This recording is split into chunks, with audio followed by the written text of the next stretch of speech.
you play this way, you do this, oh 90 minutes, oh offside rule, oh boom, it's all made up. Something like football brings people together can only be a good thing for the world. My name is Johnny, I'm 37 and I'm a crypto bro. I'm Rupert, I'm 27, I'm a massive football fan. Football is overrated. I'm a die-hard Arsenal fan. I don't understand why people spend so much of their hard-earned money and their time on it. I've been a fan since I can remember. Crypto bro, I don't really know anything about it. Let's do it. Should we do this? Let's do it. All right. I'd rather watch my country win the World Cup than have one Bitcoin.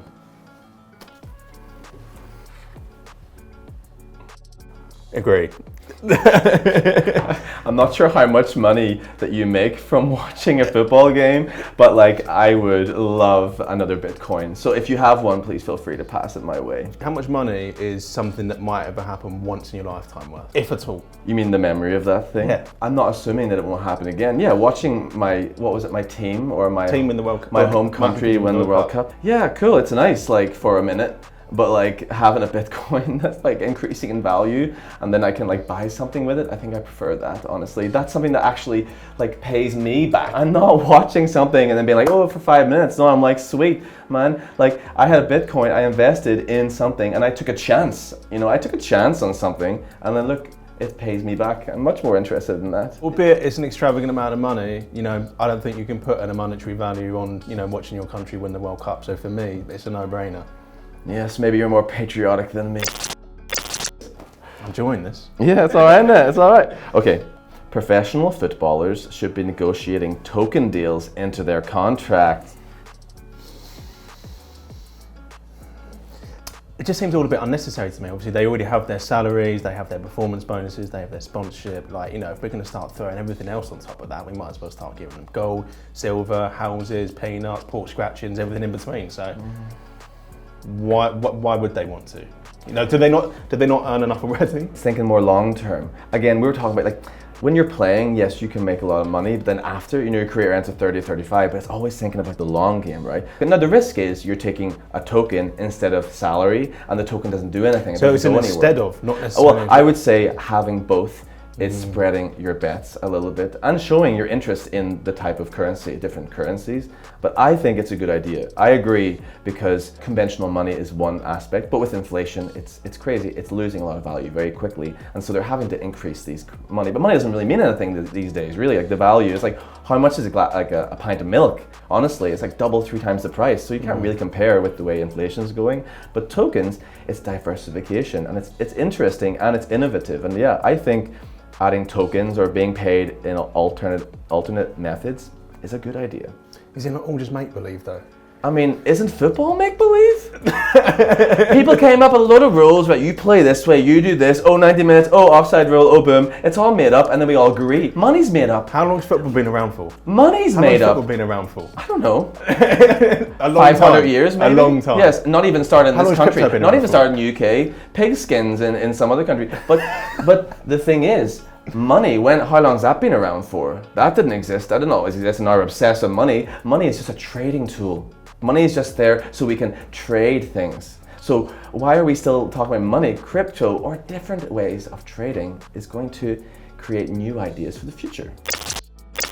Football is good for society and footballers are good role models. Ta-da! Okay, so I think when it comes to, you know, footballers being role models, again, you know, I think some are better at it than others, but I think on the whole, they are. People are very, very charitable. In a world that is so digitally oppressed and we're kind of very much in this very siloed culture, it feels like a lot of the time, something like football brings people together. It can only be a good thing for the world. Yeah, it brings a bunch of Arsenal fans together. And then what are they doing? Like I've seen football fans making noises to certain types of players on the pitch. I'm sorry, but I do not consider that to be good role models. But footballers as role models too. It's definitely set standards that men and women are trying to follow. And I think they're not really prepared to be good role models. Well, I don't like football, and I think that if anything, I'm so disenchanted by the world of football that I feel much more accepted in like the world of digital currency or the world of technology, because it doesn't differentiate between gender, and like there's been a lot of issues, as you know, with football not being representative, right? And so I find the sports world very slow, but technology is moving forward. So I would rather look at the role models, the technological role models we have. Particularly clubs like Arsenal are very much leading the way in terms of like, you know, females being included more in the sport. So I think that, you know, clubs all around the world are taking initiative in that area and making sure there's improvements there. I mean, also speaking to my own club as well, I remember, I think it was last year, we completely, you know, did our kit in a complete whiteout in this kind of campaign against knife crime in London. So it's stuff like that, you know, movements that I don't know how you can look at that and be like, that's not a good thing. Crypto investing is more emotionally taxing than football. Disagree. Like, and hard disagree on this one as well. There is, rightfully or wrongfully, nothing more emotionally taxing than watching my team get beaten 2-0 at Bournemouth at the weekend just been. It is horrendous. When you see a decision that doesn't go your way, when that then, you know, carries an influence to mean that you might not win the trophy at the end of the season, like, all of these different things add up. And it is extremely mentally taxing. Don't get me wrong, I love it. And I love the euphoria that also comes with it, but it works both ways. And I just don't see how looking at a screen and watching something going up and down is anything close to that. So clearly you haven't. Yeah, clearly you don't know what, you haven't done any day trading. Well, the good thing about crypto is that no one's individual decisions are having anything to do with it. It's peer-to-peer led, so everything is kind of decentralized. It's not controlled by anyone, like unlike other markets. So things are changing, and so there's no one person deciding what's happening. Where it's different to football, it's emotionally taxing because you don't really know what's going on, but you believe in something, and now your money is in something. And some people, they've sold everything they have to buy Dogecoin or Shiba coin, and then they might have made millions or whatever, or they might be worth 0.0002. So people are taking big risks. People take risks with this, but I don't know what the risk is of watching your team play Bournemouth and then, oh no, they lost. Like, how does that really affect your life? I mean, really, how does that affect your life? But this affects my life because this is my future. if you're selling everything you've got to buy into that, then I feel like that's a you problem, mate. I didn't do it, you know, but it's definitely, you know, people take risks with their livelihoods and with changing the game. Yeah, it seems a bit strange to be risking everything on a coin named after a dog, but I've been immersed in the world of football, both playing it, watching it, supporting my club. I mean, since I can remember, you know, going with, you know, my old man back in the day, still going with him now. Like, it is just everything about it. I'm emotionally not even invested in. I'm connected to. It's a part of me. And it always has been, and it always will be. And I just don't think that's ever going to leave me. Cryptocurrencies are just a passing trend, unlike sports. Ta-da. Okay, you go. I mean, correct me if I'm wrong, they haven't really been around long enough to suggest otherwise as of yet. And I mean, they seem very, very up and down. They fluctuate a lot, very inconsistent. You know, one thing you can say about football, maybe apart from the refereeing, is it's consistent. You know, it's been around for a long time. I just think it's just too early to say anything. You know, I just think it's incomparable. You know, maybe I'll be proven wrong in 50 years' time. But, you know, as of right now, you know, I just don't see anything to suggest otherwise. Like, it hasn't been adopted as of yet by the mainstream. And until that happens, you know, how can it be treated by anything different other than just you know, it's here, but is it here to stay? I'm not so sure. I mean, even looking at football, it's popular in certain areas, you know, and it's not popular in other areas, right? As you said, like in the States or in Japan, it's much less popular than it is in Europe, right? And so it's an influence of certain types of places that influence football to be part of the culture.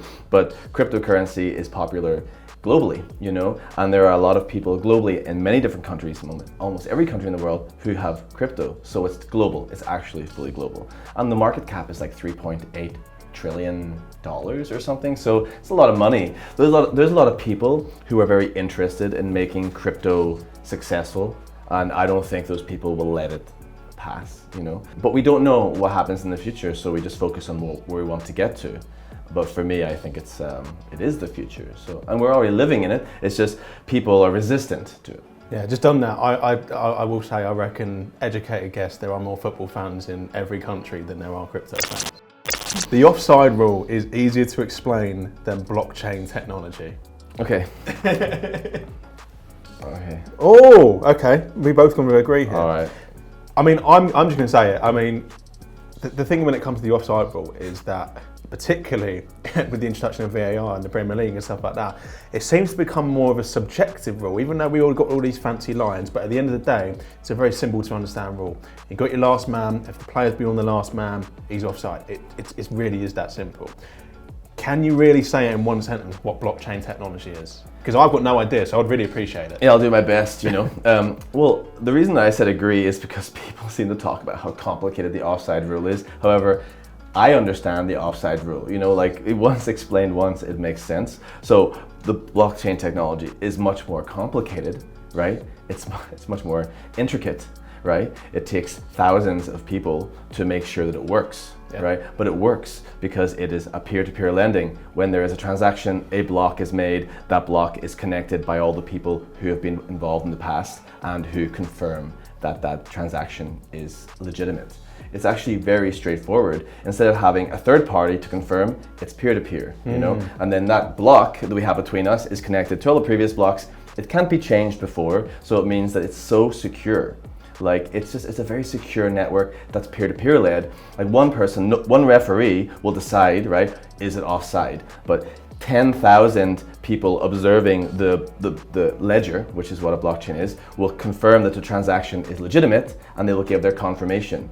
It's actually very straightforward and it's very egalitarian, it's very spread out. But it's just how two people trade something and it's just digital, you know? That's why people get confused, because it's like, oh, I can't see it, but we just imagine between us a block exists and it's connected to all previous transactions and all future transactions.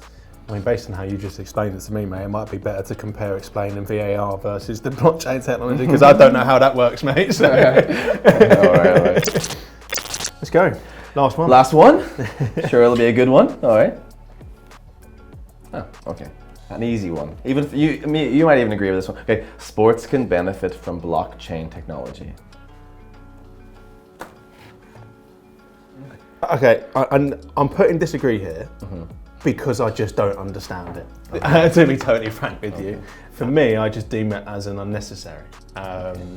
But maybe you've got some counterpoints, I don't know. Okay, so a blockchain is just like a digital ledger, a digital place where all transactions are kept. Okay, so normally you write it on paper and the stock markets are all written down, but here it's digital, right? So having a blockchain within a club, for example, or within sports, it means that people can actually just focus on that one industry.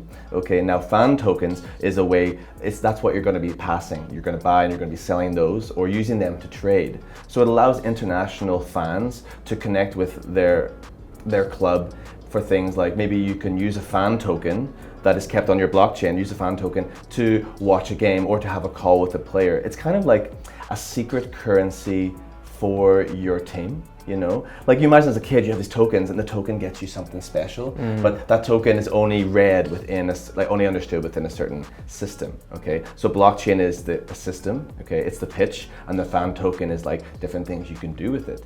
And so you can buy fan tokens with money, right? And then that fan token will give you maybe VIP access to something, right? So it's like investing more in the sport and then you get more back as a fan. Okay, no, that sounds interesting. To me, it still feels all a bit unnecessary, but I think it's one of those things that I might need to go away and have a look into and educate myself a little bit. But for me, like football is the beautiful game, and whilst the blockchain or whatever it is might be something now and in the future, right now it's just not needed, but I will go and have a look at those things. I will go and have a look. Yeah. Mate, that was very interesting. I felt like I learnt a lot. I might still not be coming around to your ways, but I've at least learnt something today, so I appreciate that. Yeah, man, I get it. Like from when you're a kid, like being interested in this and with your family, like it's cool, right? Like it's a sense of community. So I could totally see why you'd be so invested in it.